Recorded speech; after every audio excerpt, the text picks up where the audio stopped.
Hello. How you doing today? I'm doing great. How Good, about you? good. Good to have you on our Titan Table Talk podcast. Thank you. Um, we're just going to ask some questions and have a little conversation about something I actually don't know anything about. All right. So, you're the assistant superintendent of business and finance here in the district, right? Mm-hmm. You're responsible for making sure that the district is good financially. Mhm.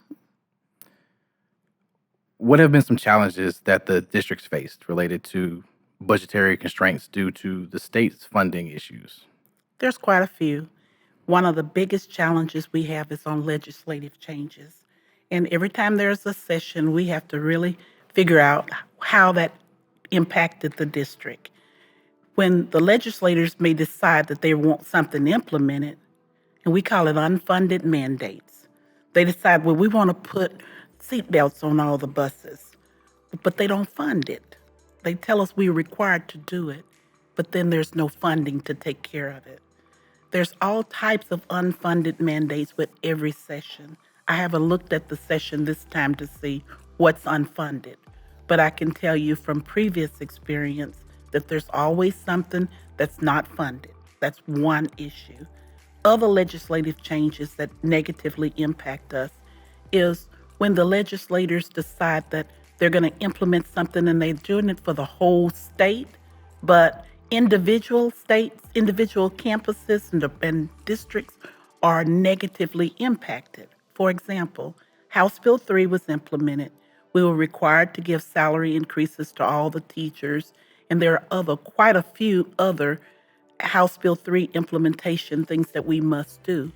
But the district did not receive additional funding as a result of House Bill 3. In fact, we were not held harmless because we ended up with some other issues. We were right in the middle of a lawsuit, we being the not us, but our Jefferson County Appraisal District was being sued for the values by Motiva.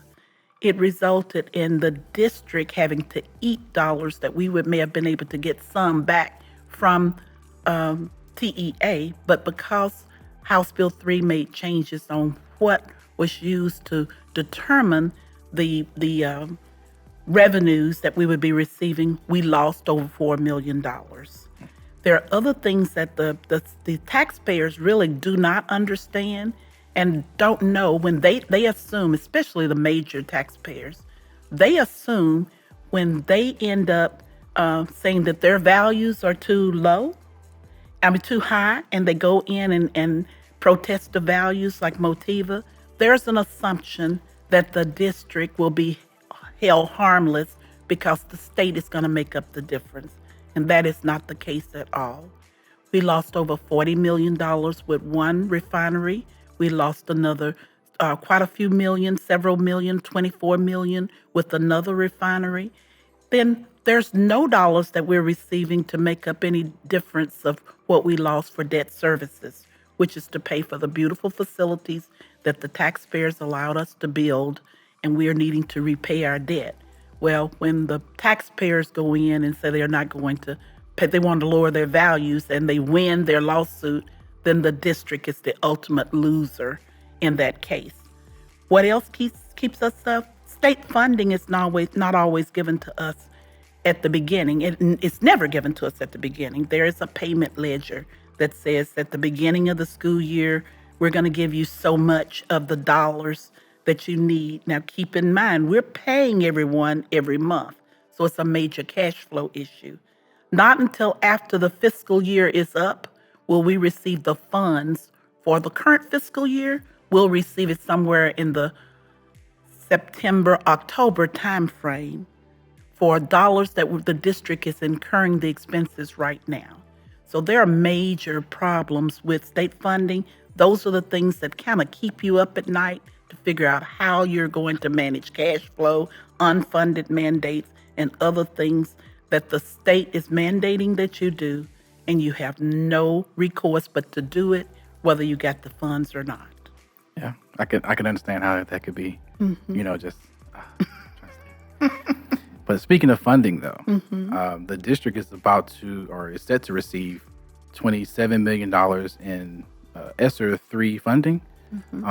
As a person who doesn't understand, like myself, and anybody else in the community or listening to this, what exactly is ESSER, and like what does that mean for our district? So this is the funds that we will receive to help us to recover from the pandemic. In trying to recover from the pandemic, we're excited, but to get the additional $27 million, we're also excited that that was for ESSER 3. We also will receive about $12 million, hopefully, for ESSER 2. We had received some dollars for ESSER 1. So there's three components, three different statutes. What we have to be in compliance, and it has to be reasonable and necessary expenses in order to recover from COVID and the pandemic. So there are things that we have to do in order to use those dollars. But we are truly excited to get those dollars in order to close the learning gap in the school district. I was recently at a restaurant, and I had on my mask. And when I talked to one of the young men that waited on me, the cashier, he saw my mask, and he said, you're at Memorial High School? And I said, no, I'm not.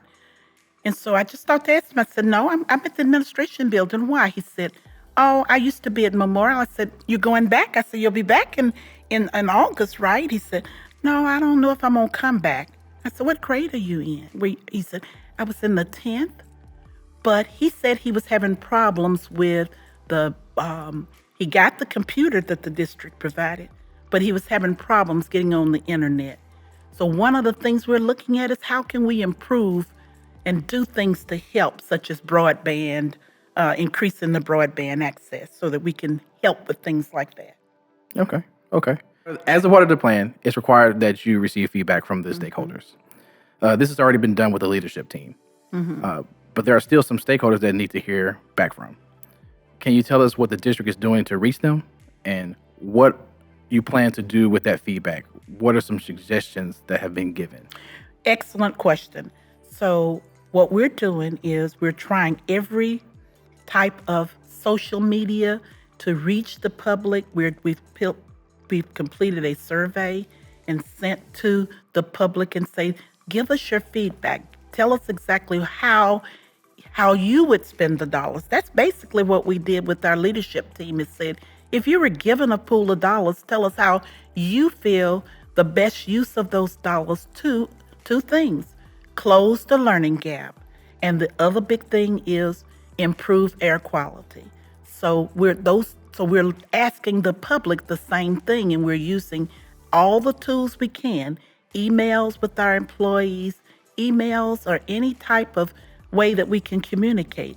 I believe our communications person actually put together a news release so that it would be known what we're trying to accomplish. We're required as part of ESSER 3 to have public notifications, not just in English, and when we have to have it translated so that all of our citizens will be able to provide feedback to us. Now, what do we do with that feedback? We have to prioritize it. Again, we have to look at what is the requirements for ESSER. How can we do the things that we need to do to, bottom line, it has to be evidence-based when we're talking about the students with learning losses. For example, we just took the students they just got back the results from the test for the students here recently. So we'll be looking at the test results there. We're looking at the test results where the students were before the pandemic. We'll be looking at what can we do to help. What would be the suggestions that the public would make? We've had some comments and already on things that we might be able to pursue and look at. Of course, they're talking about air filters, looking at additional HVAC systems. We've had some comments, even, which is kind of strange, but someone even mentioned about why don't we consider lowering the class size by adding in some portable buildings. Well, quite frankly, portable buildings, we just got rid of them with the bonds because portable buildings, it kind of excludes the children from being there. But again, everybody's trying to think of what we could do. They're also looking at things like night school. Do we need to open up a night school and have some of the students who can't make it during the day be able to come back at night? we've had questions about maybe we need to provide babysitting services for the parents so that the parents themselves could be able to participate and get a better understanding. We could train them. One thing I think, if you are a parent, you might find that during this pandemic, you didn't understand all of what the teachers had to deal with, but now there's a new appreciation for what the teachers are dealing with in teaching the students. And I think some parents are actually more energized to say, I need to understand how can I help my student? How can I help my child to understand what they're doing? So we're looking at avenues that we can partner with the parents and help the parents. We want the parents to come along with us to train the students. We realize that we are an educational institution and that's our primary responsibility, but we're looking at every avenue and everyone that can provide a resource to help us retrieve our students and to help educate them and get them in the best position that they can be in. What I told that student that I saw at the restaurant, I told him, and I didn't care if his management team saw me or not, you need to come back to school. And that's the message that we all, regardless to what department we're in or wherever we are, we need to understand the importance of education and how it really does not help just to have this little small job over here. And I'm not trying to belittle anyone, but get what you can while you can. That is the most important thing I could tell anyone. And I am truly excited to have almost $50 million, $27 million and another $12 million, what's that, $40 million, that we could actually help do something in our school district to educate and reduce the learning loss, get additional instructional materials. There's all kind of ideals, or looking at the curriculum, changing it out. We're receiving plenty of feedback on what we can do, and we welcome all of it. All of it won't make it as far as ideas. We will have to prioritize it, but it's still critical. And as they're thinking through, the community leaders and all the others, it can help as well, because maybe they'll be willing to partner with us, because we also have social gaps. We're trying to make sure that we're looking at how to handle the homeless kids. How do you provide services to them? So this process has to take care of English learning. Those that are English learners, we have to cover the whole gamut of what's the problem, why is the children not able to learn. So again, we are truly excited to have those funds. I can understand. As a parent, I do, that understanding is very important, and we do appreciate it. But Ms. Geans, I know that you are a busy woman and you have things to do, and we grateful that you've been on our show. Thank you for your time. Sure. You have a good rest of the day. Thanks. You too.